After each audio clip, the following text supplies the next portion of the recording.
afternoon, everyone. I will be talking about acute inpatient thrombocytopenia. Even though I'm not a hematologist, but I still picked this topic just because I thought it would be very clinically relevant for all the internists here. And we deal with this topic all the time. We see all these patients who presented with normal platelets, and during their hospital stay, they have this sudden drop in their platelets, and we're confused that where the hell did these platelets go and what happened. So we do think about it, come up with some differentials, and eventually end up consulting hematology service. And when I was actually preparing for this, I was in touch with Dr. Marian, and I did talk to the hematology team here, and they said that at that particular time, 5 out of their 8 patients on the consult service were all for thrombocytopenia. Some of them were legit consults, some of them may not be that much. So that's why I thought that it is of a lot of clinical relevance that all of us should be at least able to come up with a differential and think it through before consulting the hematology service. That doesn't mean that you won't have to. You will have to whenever you need it, but at least all the basic stuff will be done. Since there are various causes, they can be very benign to extremely life-threatening ones. So at least we should be able to distinguish those patients, like which ones need a lot of attention and which you can still wait and watch. So there are like a whole number of causes of thrombocytopenia, and what I'll be dealing with is just acute inpatient thrombocytopenia, meaning patient came in with normal platelets and then had a drop in the platelet count. Some of these are like pseudothrombocytopenia, drugs, infections, TTP, DIC. So we'll talk about these ones based people who have chronic liver disease and HIV, and those who are known to have low platelets, we won't be going over those. So first of all, let's talk about the platelet, what it looks like. What I want you guys to pay attention to in this is there is no nucleus to a platelet. Platelet's life is around just 10 days, 7 to 10 days. Just have a look at these glycoprotein receptors. These are the ones that help bind to another platelet. So glycoprotein receptors here, and then glycoprotein receptors here, by which the platelet binds to the endothelium. And then I also would want you guys to see what all is being released from the platelet. Pay attention to fibrinogen, von Willebrand factor, platelet factor 4. We'll be talking about all of this in detail in other slides, so I want you guys to note. Also see that there is serotonin being released, calcium being released from the platelet. That's the physiology behind platelet action. So we'll go in a case-wise manner, and then we have the first case, a 37-year-old female who presented with suspected acute leukemia, and the crew of emergency unit arranged extensive investigations for workup. However, the examination of the EDTA blood sample revealed atypical lymphocytes and an isolated thrombocytopenia. So the first thing that should always come up in everybody's mind where they're thinking of some drastic big diagnosis just based on platelet count, always confirm thrombocytopenia. By confirming, we don't mean that resend the sample. This could be EDTA-induced platelet coagulation or clumping. This is what the blood smear showed in this patient. Sorry. And the clumps that you see here, these can be read as atypical lymphocytes many a times. So the way you would approach is just get a fresh blood stick and then get a peripheral smear without any EDTA in it or any other thing mixed in it, and then see if you have these clumps or if that thrombocytopenia is for real. The other important thing is, why do only some people get this EDTA-induced platelet clumping? Why not everyone? Because EDTA is being used everywhere, so why not everyone? So it is said that the incidence is actually pretty low. It's just 0.1 to 2% in the hospitalized patients. And why is that? Because there are certain naturally occurring antibodies that are present in these patients, and they do bind to the platelet, but they don't have any site to bind to the platelet. And when we give EDTA, then what happens is there's a conformational change in the platelets, and new sites are exposed to which these antibodies can bind. And once they bind, they can cause this platelet clumping. So not all the patients will have this, only those who have these naturally occurring antibodies. The other important thing that I want you guys to note is, even though they're naturally occurring, there have been studies that have shown that some severely ill patients, autoimmune diseases, neoplastic diseases, These kind of patients also have these EDTA thing more common as compared to the other ones.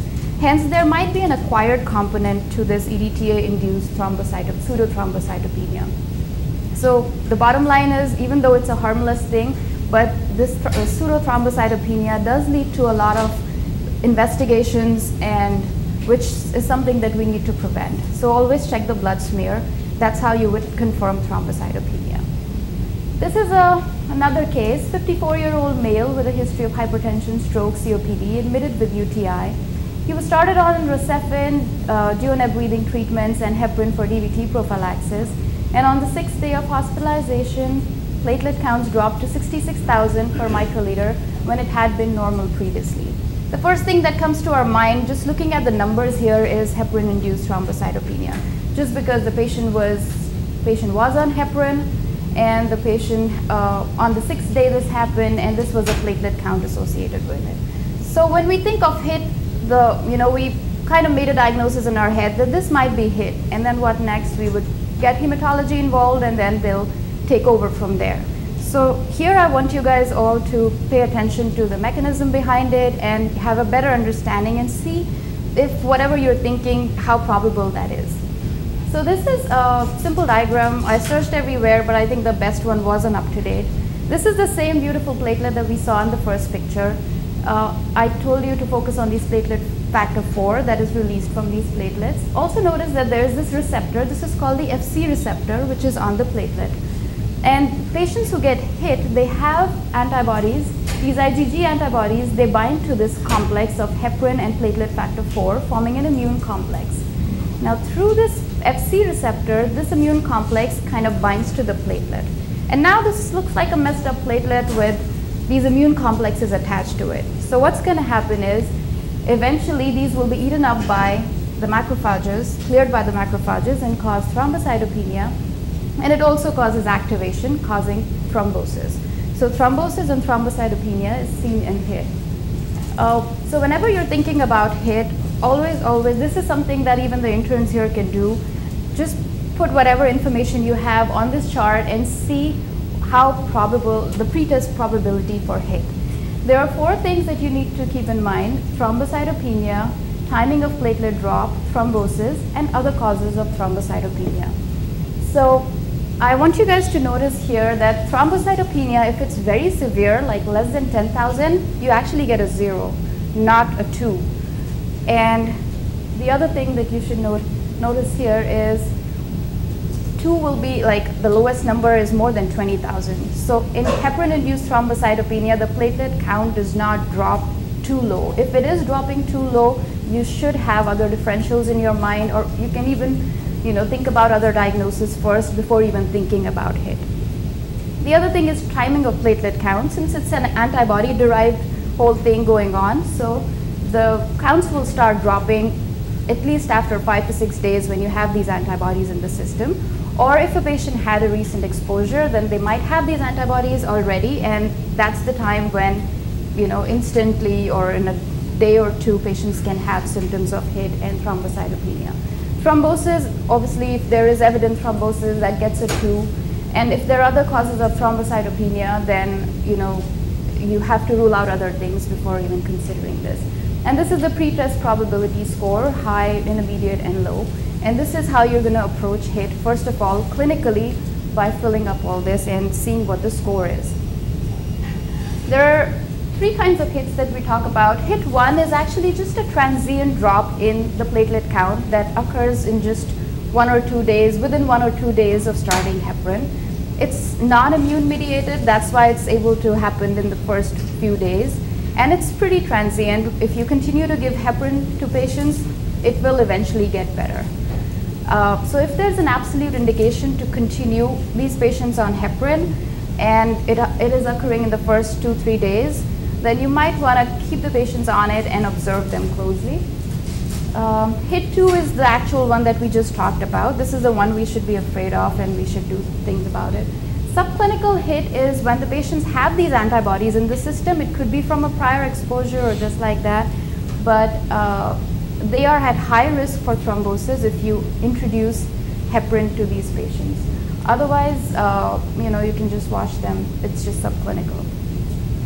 This is a nice diagram that actually tells you that a lot more patients have these antibodies and very less patients actually have clinical HIT, and even a smaller percentage will have HIT with thrombosis.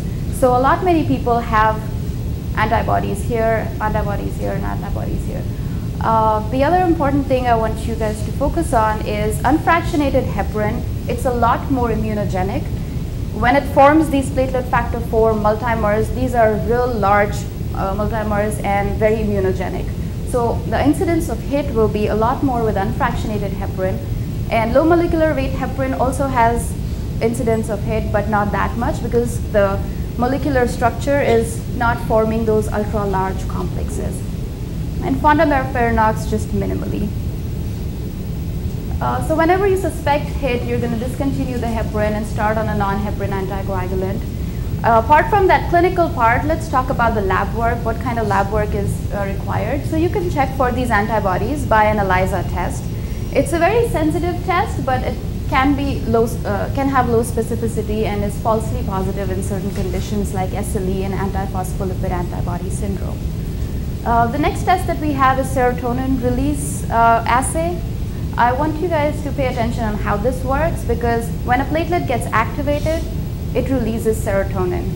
So if you take the patient's serum where you think there are antibodies, you mix it up with heparin, that will release serotonin, but how are you going to detect it? You're going to add normal platelets which have radio-labeled serotonin in them, and then you will be able to detect serotonin release. And when this happens, you can kind of confirm the diagnosis. So serotonin, this is a functional assay of HIT. The other functional assay is heparin-induced platelet aggregation that can also be used. So there are two functional assays of HIT, and there's one ELISA testing that's available for HIT. Sometimes you have to go to functional assays if the results are not going along with your clinical pictures of the ELISA. If the ELISA is not matching up with your clinical picture, you might have to go to these functional assays. And sometimes when they're available readily, you can just go for these straight up. So as I talked about, it varies with the type of heparin used because of the molecular structure and how ultra-large complexes will be formed. The other important thing I want you guys to note is 1:1 ratio of heparin to platelet factor 4 will be most immunogenic.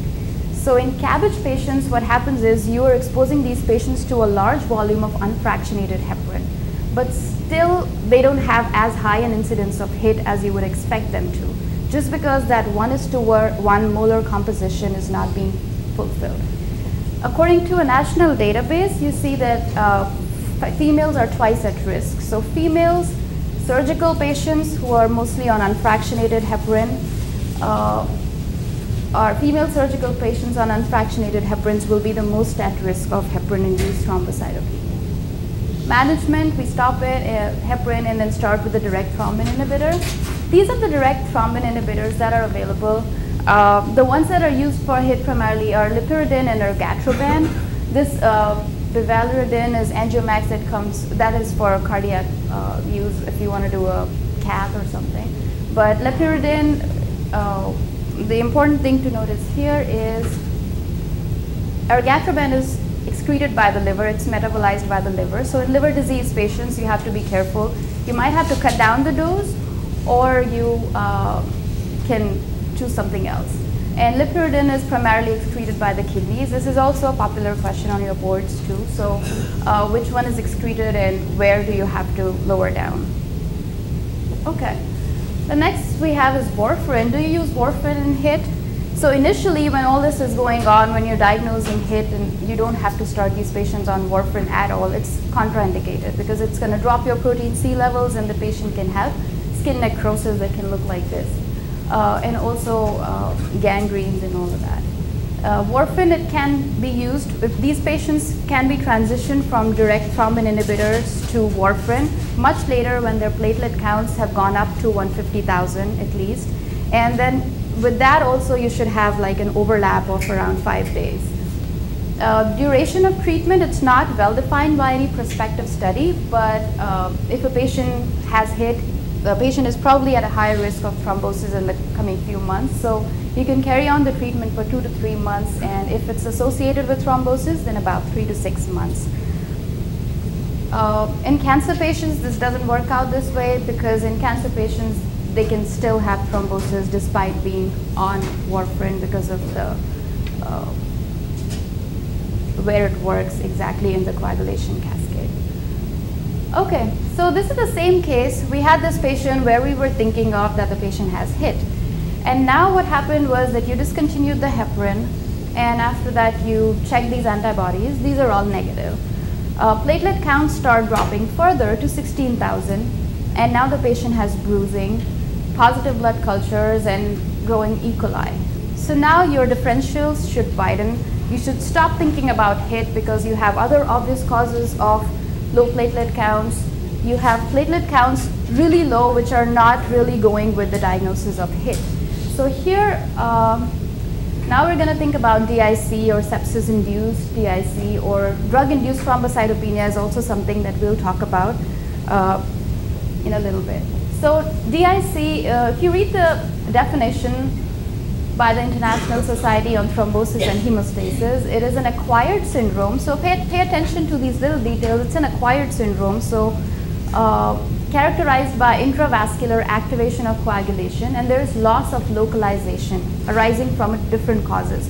So there has to be a cause for DIC, and then there is this activation of coagulation, and which is not localized at all.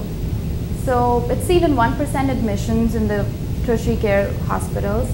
These are the common causes: cancers, infections, trauma, obstetric complications. There are other causes too, like burns, snake venom, bites, and all these things, but these are the commonest ones that we'll see. In cancers, I want you to pay attention that 6.8% of solid tumors can have DIC. However, acute promyelocytic leukemia is one exception, which does not present with like a chronic DIC picture. It has an acute fulminant DIC that needs to be managed very aggressively. Okay, so what exactly is going on in DIC? The vasculature is actually full of procoagulants, tissue factor being the most important one. So when there are these pro-inflammatory cytokines and tissue factor, there is activation of the coagulation cascade. When the activation of coagulation cascade occurs, at the same time, fibrinolysis also goes on. And this results in consumption of these platelets and other tissue platelets and coagulation factors, formation of these clumps, and fibrinolysis causing degradation of these clots as well. So depending on what takes over, patients can have severe bleeding, or they can have thrombotic end organ damage secondary to thrombosis. There is acute DIC, and then there is chronic DIC. So what is acute DIC? As the name suggests, the vasculature is suddenly flooded with procoagulants, large volume of procoagulants. So a large volume of tissue factor goes in instantly, briefly. So this will be very, very symptomatic. It's seen in sepsis, trauma, and as I told you, acute promyelocytic leukemia, which is an exception to DIC as far as the acute and chronic thing is going. And chronic DIC is when the blood is intermittently or continuously exposed in smaller amount of these coagulation, procoagulants and tissue factor. So what happens is, the compensation is kind of equal. Patients may not be symptomatic. They might not have thrombosis, they might not have bleeding, but they may have significant lab abnormalities. So chronic DICs are seen mainly in like cancer patients, especially the solid tumors. Clinical presentations, as I talked about, depending on what predominates, you'll have bleeding or thromboembolic manifestations. Non-bacterial thrombotic endocarditis can happen in patients, superficial migratory thrombophlebitis, and organ dysfunction. 25 to 40% of the patients with acute DIC can have renal failure. Adrenal failure can also occur from hemorrhage into the adrenals. So as I told you, it's like not localized. It can damage anything and any organ. These are some of the pictures that you see, pretty fulminant DIC. This is purpura fulminans, where there is like large ecchymotic lesions on the, I think this is the leg or something. Okay. And this is secondary to meningococcemia, where there are like lots of ecchymotic changes that are like coalescing together. And this is also a classic rash that you see in DIC patients. So when we come to diagnosis, just like heparin-induced thrombocytopenia, there is a scoring system for DIC as well. In this scoring system, what are the important components? Prothrombin time, platelet count, fibrinogen, and fibrin-related markers. So based on these 4, you give a score to these patients. More than 5 points is compatible with overt DIC, and then you have to repeat scoring daily and treat these patients aggressively. And less than 5 points, non-overt DIC, where you can keep an eye on the score to see if the patient is progressing towards overt DIC. This is the peripheral smear that we should pay attention to, where we have like helmet cells, schistocytes, all these broken cells, spherocytes here. This is what a typical DIC thing will look like. And this is like a normal blood smear with normal looking red blood cells and platelets there. Management-wise, as we know, DIC, you just have to treat the cause. Supportive care is something that is required. Platelet transfusions, we transfuse platelets only when they're less than 10,000 or associated with severe bleeding. You might have to transfuse earlier in patients who are going for surgeries or who are at high risk for bleeding, post-surgical patients and all, where you have to maintain it above 50,000, and more than 100,000 in patients with intracranial bleeds and all. Coagulation factor replacement will be required in several patients, I would say. Coagulation factors can be replaced through fresh frozen plasma, through cryoprecipitate. You might also have to replace fibrinogen in certain patients if the fibrinogen levels drop to less than a gram per liter, despite you giving these patients FFPs and cryoprecipitate.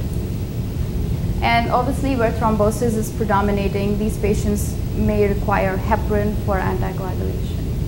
FFPs, so what exactly is fresh frozen plasma? You took out all the cells, you took out the platelets, and you took out the red cells, and what remains is pretty rich in these coagulation factors. So when you don't have to give that much volume to these patients, so you will give FFPs. And cryoprecipitate is an even concentrated form of FFPs. You take the fresh frozen plasma back, centrifuge it again, and then the thing that remains has a lot of fibrinogen. It's also called anti-hemolytic hemophilic factor because it has good contents of factor VIII, von Willebrand factor. You don't have to go through all of that. This is a pretty busy slide, but I just wanted you guys to know, like, there are certain other things, other agents that were used for treatment of DIC, and some have shown benefit and some haven't. Antithrombin, even though studies were done, randomized control trials with 2,000 patients, it is not recommended currently, just because as compared to placebo, it did not show any benefit. Protein C in some clinical trials has shown some benefit, actually statistically significant benefit, but this is only for DIC patients who secondary to severe sepsis. And antifibrinolytics, so fibrinolytic will cause bleeding, antifibrinolytic will stop the bleeding. So patients who are bleeding heavily in DIC, only those are good candidates for antifibrinolytics that include tranexamic acid. Talking about drug-induced thrombocytopenia, this is also something very commonly seen in the hospital setting. New onset thrombocytopenia or recurrent episodes of acute thrombocytopenia are suggestive of drug-induced. Mechanisms, various mechanisms, it could be immune-mediated, it could be just a marrow suppressant, direct marrow suppression as well. And heparin-induced thrombocytopenia we talked about already. So these are the common medications, and the list is pretty long, but the commonest one in the inpatient setting, I would say, is still vancomycin, hydrochlorothiazide more in the outpatient setting, Tylenol, Protonics, even Zosyn. Those are all implicated with drug-induced thrombocytopenia. If you see, this is heparin-induced thrombocytopenia. The lowest numbers that you see are around 60,000, but the lowest number with drug-induced thrombocytopenia, the median actually you will see is around 10,000. So it's pretty low. So drug-induced can drop down the platelets pretty low as compared to HIT, and bleeding will predominate and thrombosis predominates in the HIT patients. So this is a nice diagram from NEJM. I just want you all to focus on this part, which is the classic drug-induced thrombocytopenia. This is the same beautiful platelet that we saw. These are these glycoprotein receptors. Drug comes and binds to these glycoprotein receptors. Patients have antibodies against these drugs, and then this will be cleared. The entire platelet will be cleared by the macrophages.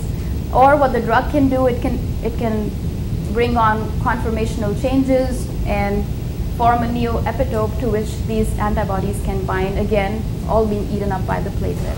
This is the mechanism of hit, which we already talked about through the Fc receptor. So this is all antibody mediated. So drug-induced thrombocytopenia is antibody mediated in most cases. This is a study that was done for vancomycin-induced immune thrombocytopenia. What is important to note here is see the number of days after initiation of vancomycin. The mean and the median is around a week. So it does take some time for these antibodies to act. So the platelets will not start dropping instantly. They will take some time. So around a week. And then you see the numbers, mean and median is around 10,000. And how much time it takes to recover is also about a week in most of these cases. So how to approach drug-induced thrombocytopenia? Relatively simple. Confirmed thrombocytopenia, look at the slide, that should be the first step.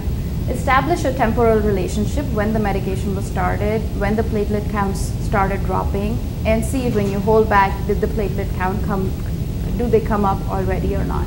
This is easier said than done just because a lot of our patients are on a lot of medications, so we really don't know which one caused it. So you might have to do it in a staged manner or minimal drugs, whatever you can do with that.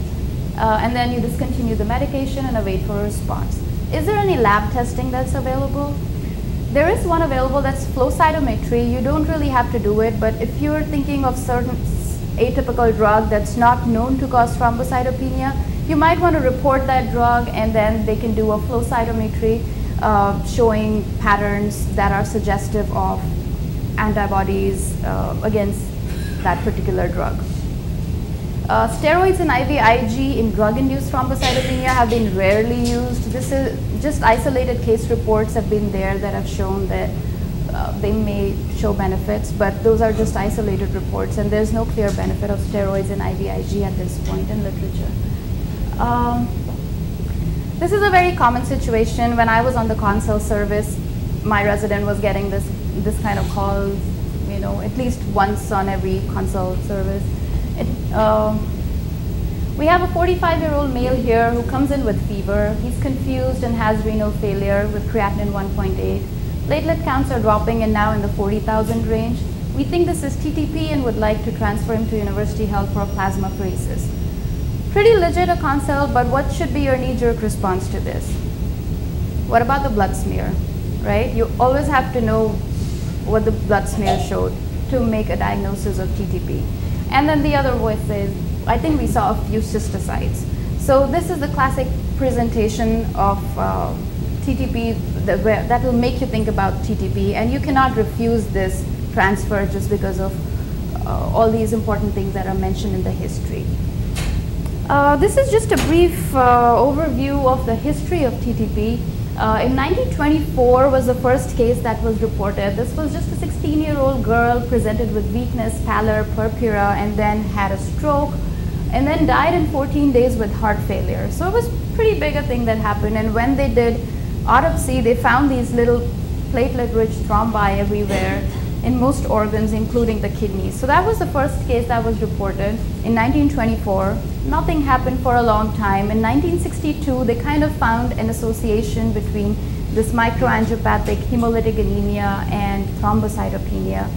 And later on, in 1976, they realized that, okay, this responds to exchange transfusion. And then after that, exchange transfusion was the way to go. Much later in 1998, they found out that there's something called Adams 13, which can, it could be deficient, or there could be an inhibitor of this Adams 13 that can be causing TTP. The other things that are mentioned in this diagram, those are like complement-mediated microangiopathic anemia, which is beyond the scope of my expertise, so I will not talk about it. Okay, so incidence of TTP, 2.9 cases per 1 million per year. Not that high, but still, whoever has it, it's a life-threatening situation, and we have to find out before it's too late.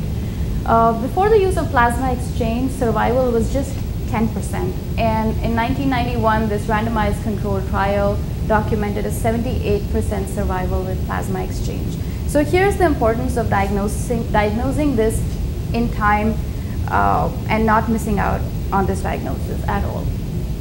This is what's happening in TTP. This is normal circulation. You have von Willebrand factor, looks like this, and then it has to be cleaved at these sites by this proteinase, von Willebrand factor proteinase. And then it normally exists as these little multimers and fragments. So what happens in patients with TTP is either this is missing, the proteinase is missing, this is a congenital TTP where this is missing altogether, or these patients might have these antibodies that can be acquired. These antibodies will prevent the cleavage of these, and then you will have a large multimer which will attract a lot of platelets and form these platelet-rich thrombus, like all these clumps, and then these can go ahead and block all arteries and go to the kidneys, cause damage, go to the brain, cause a stroke, and all these things. So this is a classic pentab that had been described all the time with TTP. It's a very important thing as far as your boards are concerned. They ask about it all the time. You have CNS abnormalities that can be just confusion or coma or stroke, could be anything, even seizures. Fever, microangiopathic hemolytic anemia. When we're talking about cystocytes, the other voice said that, okay, I think I saw some cystocytes. You should know that normal people also have cystocytes. People with malignant hypertension can have it, renal failure can have it. So how many cystocytes are, like how many should a patient have to call it like a concerning TTP-like cystocytes in the blood smear? So more than 1%, about 1 to 18% cystocytes you're going to see in TTP. In normal people, you can see just 0.02 to 0.03. And in patients who have renal failure or heart valves causing these cystocytes to form, they're also less, like 0.2 to 0.3%. So on on a 100 times magnification field, you see 2 or more cystocytes in TTP. And that is most suggestive in an appropriate clinical setting. That's when your cystocytes will become more relevant. And renal pathology, these patients can have acute renal failure just because of these clots in these glomeruli and all these areas. So this is a nice study that actually followed these patients, looked back and saw that how many patients have this pentad of findings. So microangiopathic anemia and thrombocytopenia were present in 100% of the patients. However, if you see the neurologic abnormalities, no abnormalities in 34%, no renal abnormalities in 49%, fever just in 23%, and patients with complete pentad of clinical findings, just 5%. So what does that mean? You're going to miss out on most of your TTP cases if you are relying on the pentad of findings. So never look for everything. However, what you should look for is microangiopathic hemolytic anemia and thrombocytopenia. So this is now the new guideline where thrombocytopenia and microangiopathic anemia are the only things that are required.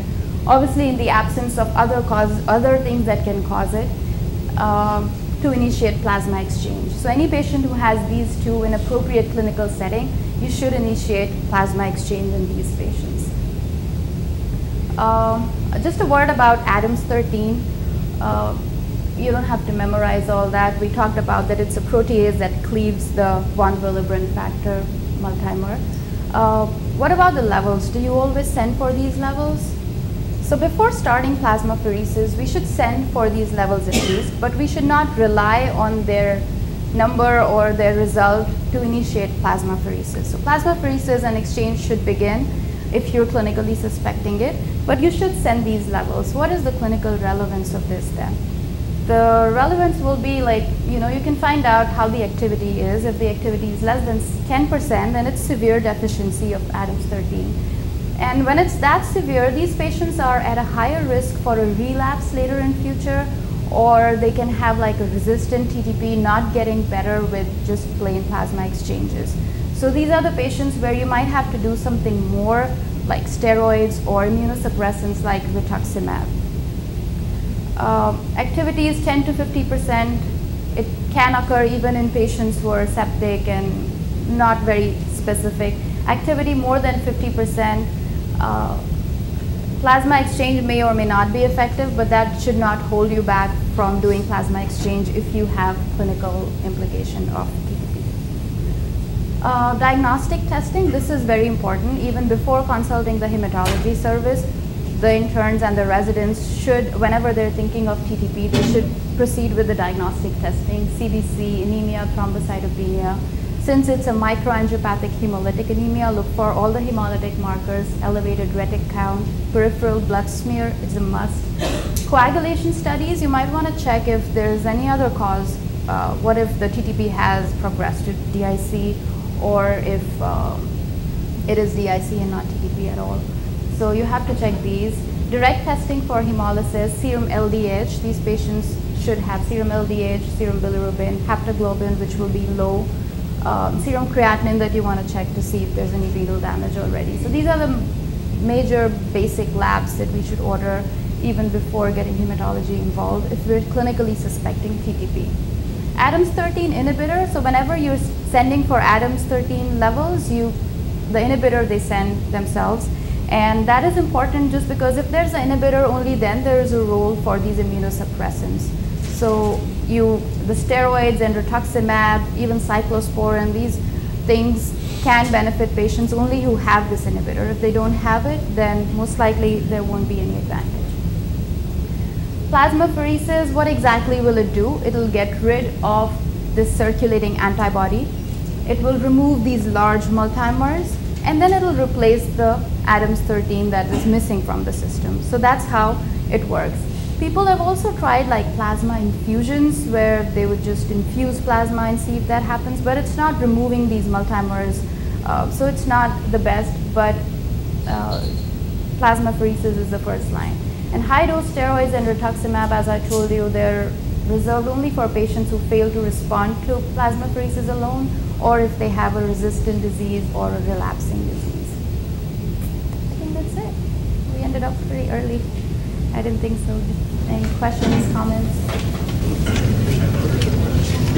Yes. Nice presentation. You showed that the benign hematology is not always benign, but at least on my side, from the clinical hematologist, I'll be happy to get consults. But of course, absolutely. Some patients with thrombocytopenia may have serious diseases like leukemia, lymphoma, multiple myeloma, but we will look forward to work with you. Absolutely. So I'm not saying the hematology consult should go down after this, but use your own mind and come up with a differential and the whole process and work with them. Like when they're doing something, you will have a better understanding of why they're doing something or why they're not doing something. Yes, Dr. Very good presentation. If you are on the consult service, you receive a call from an outside hospital, it's a long way, 3 hours away, and they suspect you. It's always good to ask them to go ahead and infuse a couple of units of fresh frozen plasma. As you mentioned, the exchange is good for your inhibitor, but you can reduce all ongoing thrombosis by using fresh frozen. If it's going to take you 4 hours, you get it. It's always good to hate the other patient's stroke. So I always love it. Okay, we'll accept the patient. Go ahead.